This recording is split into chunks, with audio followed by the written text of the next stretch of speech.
Samuel Pathé, bonjour. Bonjour. Bonjour. Samuel, tu as réalisé avec Sylvain Monet un court-métrage d'animation qui s'intitule Écorce, une production suisse assez ambitieuse d'une durée de 15 minutes. Pour que les gens comprennent un peu plus précisément donc la nature du film et le contexte, je vais lire le synopsis qui nous a été remis avec l'inscription du film.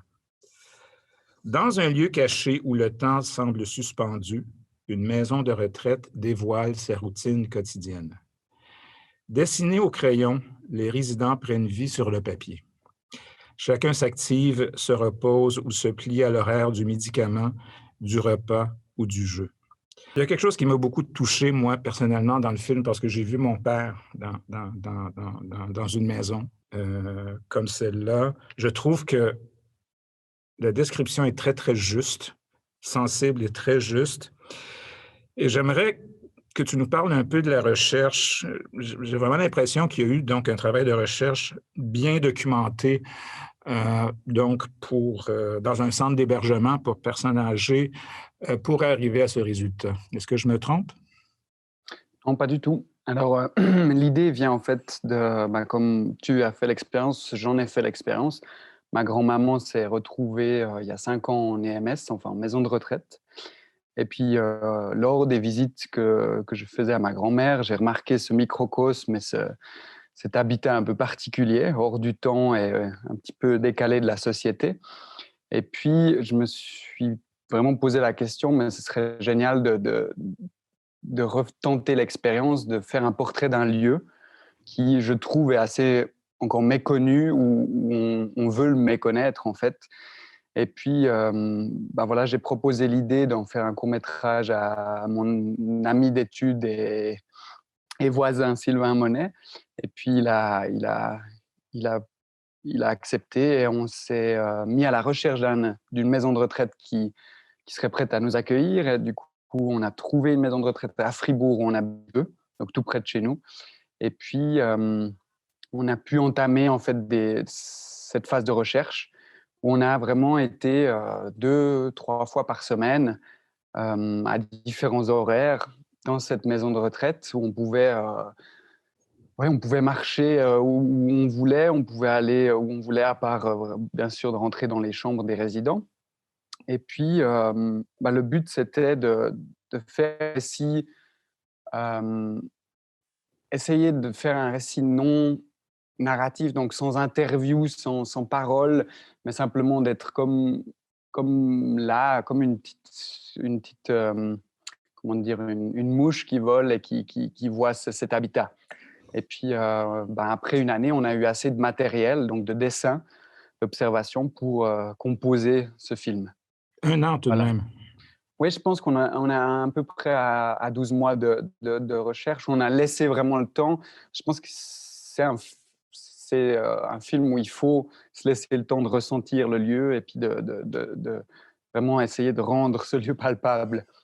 J'imagine qu'au bout d'1 an, Sylvain et toi avez accumulé beaucoup de matériel, donc j'imagine que vous avez fait un élagage, vous avez dû rejeter Mhm.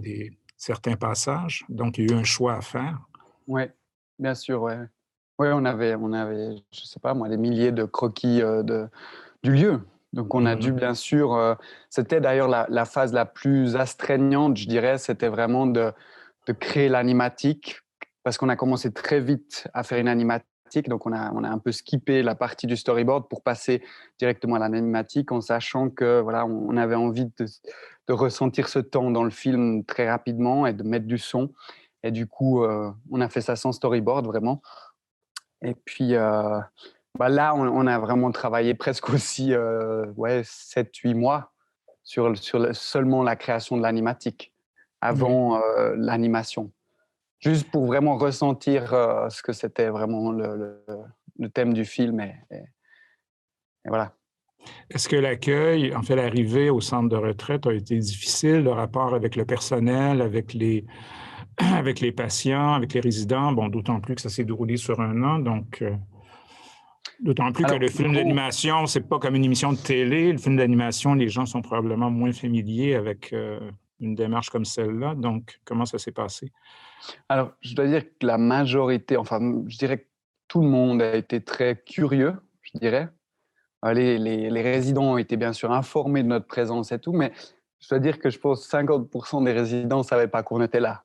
Enfin, ne nous remarquaient pas du tout ou pensaient qu'on était de la visite. Et même si on les revoyait après 2 semaines et qu'ils commençaient à comprendre qu'on était là, ben, 2 semaines plus tard, ils ne savaient plus qui on était. Donc, il y avait ces cas de figure où des gens oubliaient, des gens, je ne sais pas, étaient complètement dans leur bulle. Et puis après, il y a eu aussi des super rencontres où ils nous reconnaissaient et puis étaient tout heureux de nous voir. Et puis Ouais. voilà. Mais le but était quand même de rester un peu à l'extérieur, donc de ne pas interagir trop avec les résidents, puis d'essayer vraiment de ne pas les déranger en fait. Ouais. Donc voilà. Est-ce que tu pourrais nous dire quelques mots sur le titre? Bon, écorce, on pense tout de suite à la Mhm. peau d'une personne âgée, mais est-ce que c'est le seul sens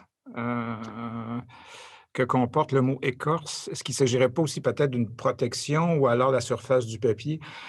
J'aimerais ça peut-être que tu pourrais peut-être commenter le titre, le Alors, choix il y du a, il y a- titre. il y a bien sûr plusieurs interprétations. On a choisi ce titre pour qu'il soit assez ouvert et pour que le spectateur puisse un petit peu se faire sa propre idée du titre.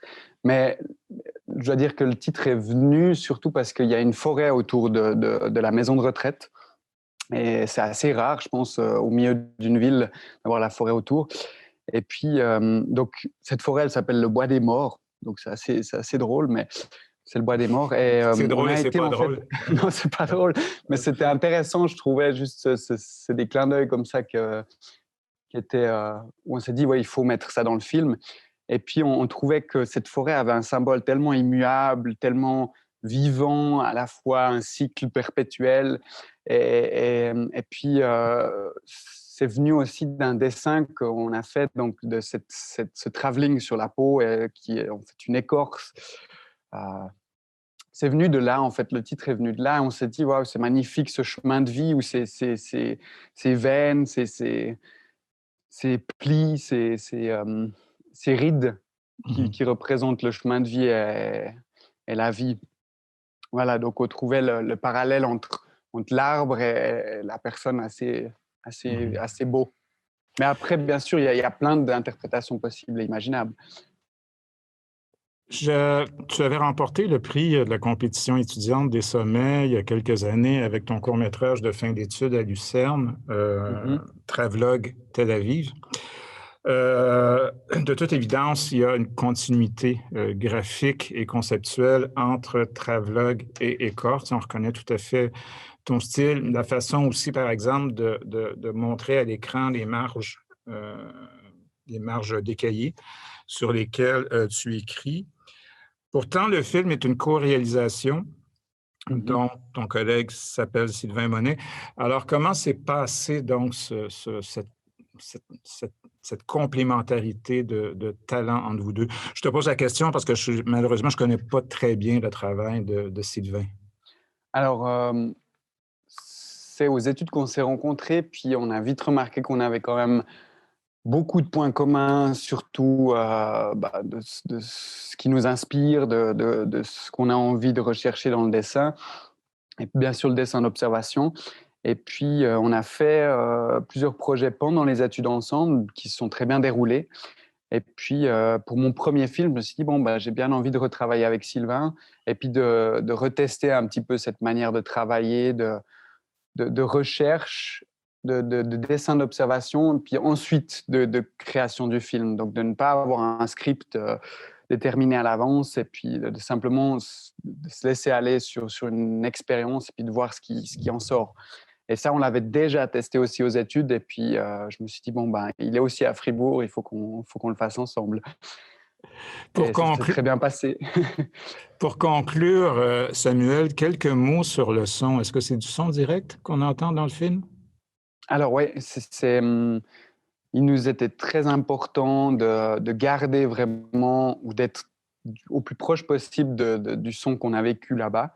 Et donc, comme le sound designer, par chance, avait son studio d'enregistrement à 300 mètres de la maison de retraite, on lui a vraiment demandé d'aller une semaine enregistrer notre checklist de sons qu'on voulait. Mais on a aussi enregistré quelques sons pendant nos recherches. Donc, il y a des sons qu'on voulait vraiment garder tels qu'on les a enregistrés, parce que voilà, il y a des choses qu'on ne pouvait pas recréer. Et puis après, il y a une petite partie qu'on a quand même fait en Foley et avec des résidents au studio. Donc, c'était vraiment un gros travail de son là, que Florian Pittet, notre sound designer, a fait. Et puis, on est très contents. Puis, bien sûr, la musique aussi de Julien Gobet, qui est plutôt une musique électronique atmosphérique, comme ça, qui coule, qui fait couler l'ensemble. Voilà.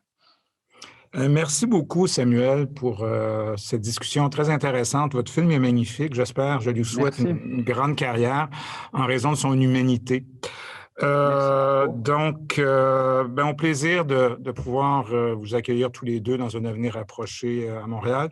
Soyez prudents, puis à très bientôt. Puis merci à toi d'avoir pris le film. À bientôt. Ça me fait plaisir. Ciao, ciao. Au revoir, Samuel. Ciao, merci Marco.